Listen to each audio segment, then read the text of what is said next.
जय श्री राधे राधे। जय श्री कृष्ण भगवान की। दूसरा अध्याय श्री कृष्ण और सत्यभामा संवाद।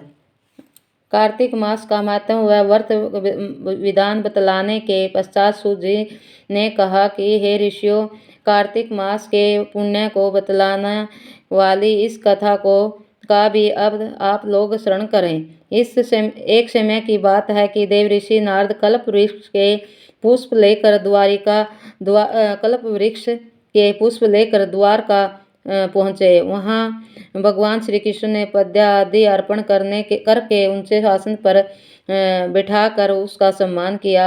नारद जी ने कल्प वृक्ष के वे पुष्प भगवान को भेंट कर दिए।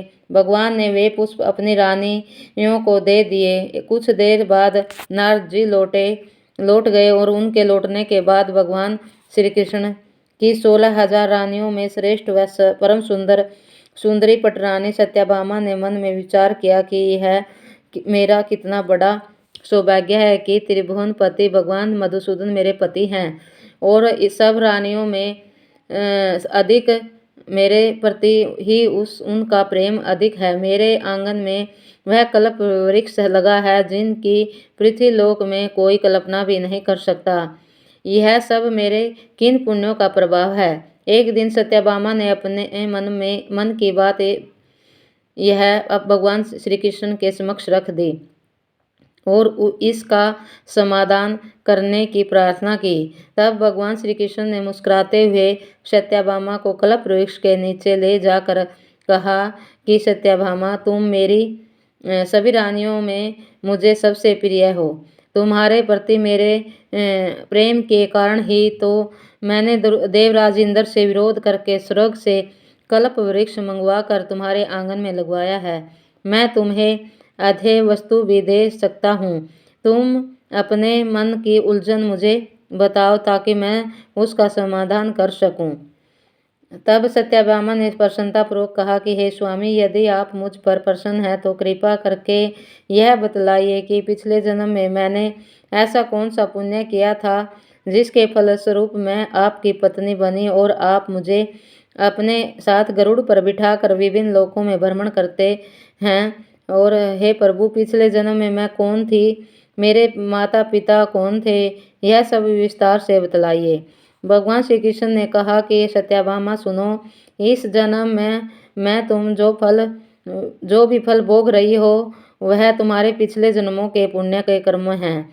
जिस पिछले जन्म में मैं तुम माया नगरी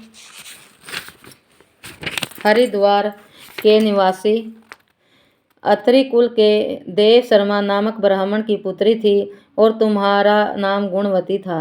ब्राह्मण देव शर्मा सूर्य उपासक थे और अपने समाज में सम्मानीय थे। जब तुम विवाह के योग्य हुई तो तब देव शर्मा ने तुम्हारा विवाह अपने परम शिष्य चंद्र से कर दिया। विवाह उपरांत तुम पति के साथ अपने पिता के घर पर ही रहने लगी। एक बार देव शर्मा व चंद्र समाधि यज्ञ हेतु लकड़ियां लेने के लिए जंगल में गए तो उन्हें एक राक्षस दिखाई दिया।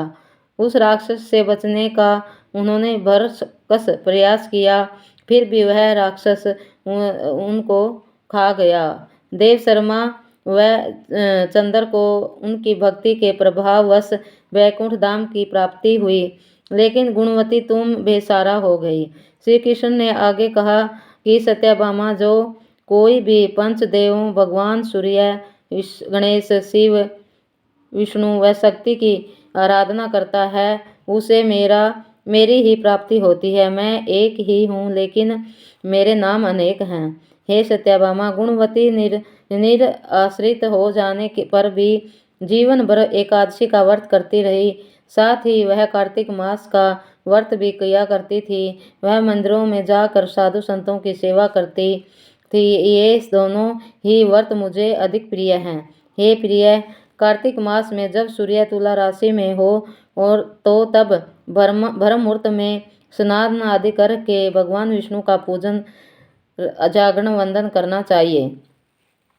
ऐसा करने से पापों का निवारण होता है। जो व्यक्ति मंदिर में साफ सफाई, दीप दान, स्वास्तिक करता है उसकी देवता भी वंदना करते हैं। जो व्यक्ति तुलसी वन की रक्षा करता है वह भव बंधन से मुक्त हो जाता है। श्री कृष्ण जी ने कहा कि हे सत्यभामा, आयु पूरी होने पर गुणवती ने भी एक दिन गंगा में प्राण त्याग दिए। उसे विष्णु के पार्षद वैकुंठ धाम ले गए। यह कार्तिक मास व्रत का ही प्रभाव था। हे सत्यभामा, पिछले जन्म के देव शर्मा ने ही इस जन्म में राजा सत्राजित के रूप में जन्म लिया है।